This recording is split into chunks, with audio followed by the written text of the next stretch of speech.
Friends, Varalakshmi వ్రతం వస్తున్నది కదా, ఎక్కువ కష్టపడకుండా ఇంకో చూడండి నల్లగా ఉండే ఇత్తడి, రాగి, వెండి పాత్రలు ఎలా క్లీన్ చేసుకోవాలో నేను ఒక హ్యాక్ చూశాను.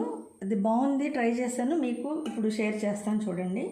వాటికి కావాల్సింది నిమ్మ ఉప్పు, సిట్రిక్ యాసిడ్, అది చిన్న చిన్న క్రిస్టల్స్ ఇలా ఉంటుంది, మనకి సూపర్ మార్కెట్లో అవైలబిలిటీ ఉంటుంది. ఇదిగోండి ఇలా ఉంటుంది, అది చూడండి.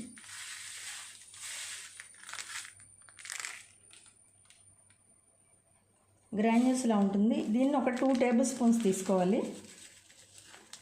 బేకింగ్ సోడా 1 స్పూన్ తీసుకోవాలి. ఇది సింథటిక్ వెనిగర్, ఇది ఎడిబుల్ కాదు, తినేది, మన వంటల్లో యూజ్ చేసుకునేది కాదు, క్లీనింగ్ పర్పస్కి 1 స్పూను. డిష్ వాష్ లిక్విడ్ ఏదైనా, విమ్ కానీ ఏదైనా లిక్విడ్, ఇది 1 స్పూను. ఇవన్నీ ఒక పెద్ద గిన్నెలో వేసుకొని కొంచెం ఒక లీటర్న్నర నీళ్ళను బాగా మిక్స్ చేయాలి. చూడండి ఇలాగా నీటిలోను కాసేపు వీటిని అలా తిప్పుతూ ఉంటే, ఇంకా చిన్నవి కూడా మీకు చూపిస్తాను చూడండి, తేడా తెలుస్తుంది. కాసేపు ఒక 2 నిమిషాలు 3 నిమిషాలు వీటిని నీళ్ళలో అలా వదిలేయండి. వీటిని ఇలాగా నీళ్ళలో తిప్పుతూ ఉంటే మ్యాక్సిమం రెగ్యులర్గా వాడేవన్నీ క్లీన్ అయిపోతాయి. చాలా రోజులైంది నేను క్లీన్ చేసి, అందుకని కొంచెం ఇలా పీచుతోటి రబ్ చేశాను.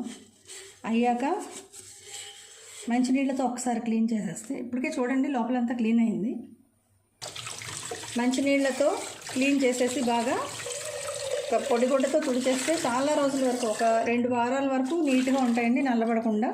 మీరు కూడా ట్రై చేయండి. ఇదిగోండి